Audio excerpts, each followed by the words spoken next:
So, you're a dog owner here in Durham. You already know what a great city this is for you and your pup.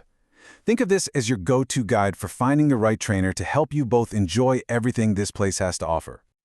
I mean, that's really the dream, isn't it? Being able to grab a coffee on 9th Street without your dog causing a scene, or taking a nice, relaxed walk through Duke Park.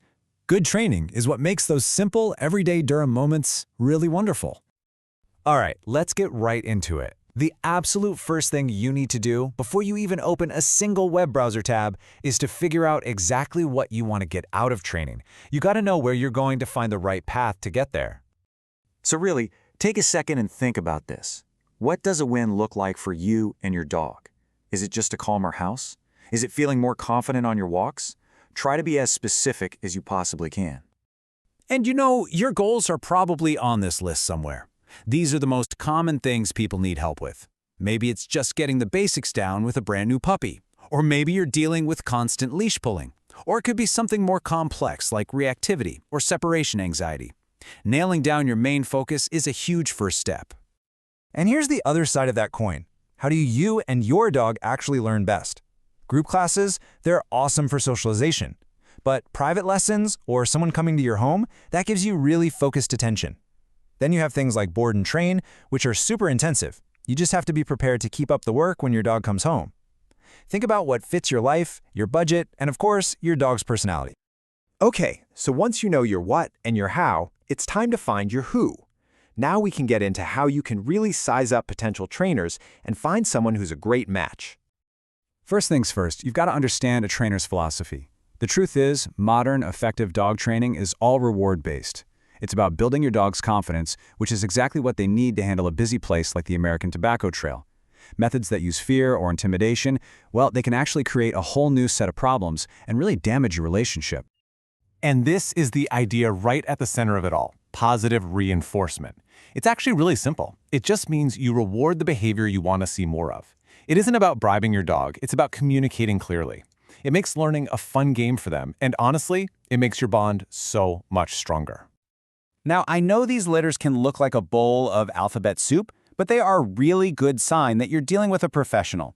Certifications like these mean that a trainer has actually passed rigorous exams on humane, science-backed training methods. It shows they're committed to their profession, not just going off of what they feel works.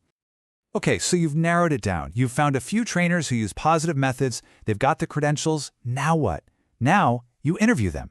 This is your chance to really feel them out and make sure they're the right person for you and your dog.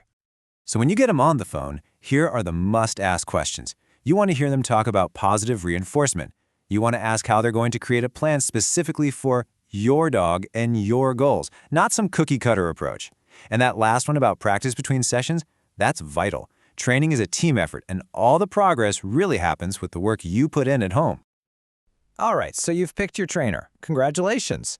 Now let's talk about the practical stuff, what you can expect to pay, and how long this whole process might take.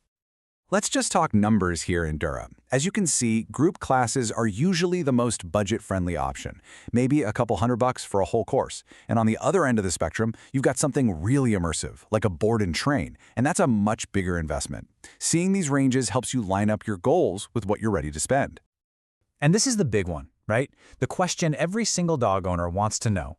It's totally natural to want to know when you're going to start seeing some real changes. The honest answer is, it really depends. If you're working on basic manners and you practice every single day, you could see a real difference in a month or two. But for those deeper behavioral issues, things like fear or reactivity, you really have to be in it for the long haul. It's a marathon, not a sprint. Real lasting change can take several months of very consistent work. Oh, and if you've just adopted a dog, this is a wonderful little rule to keep in your back pocket. It's called the 3-3-3 rule. And it's just a reminder that our dogs need time to adjust. We can't expect them to be perfect right away. We have to give them a little grace and the space they need to settle in. So think of your new dog's journey in these stages. For the first 3 days, they're just decompressing. After about 3 weeks, they start to figure out your daily routine. But it's often not until the 3-month mark that they start to feel truly safe and at home. Any good trainer will respect this timeline. At the end of the day, this is what it's all about. Finding the right trainer isn't just about fixing a problem. It's about investing in your relationship with your dog. It's about building trust and communication, which is what makes everything, from a simple walk around the block to a trip to a dog-friendly brewery, a better experience for both of you. Good luck on your training journey.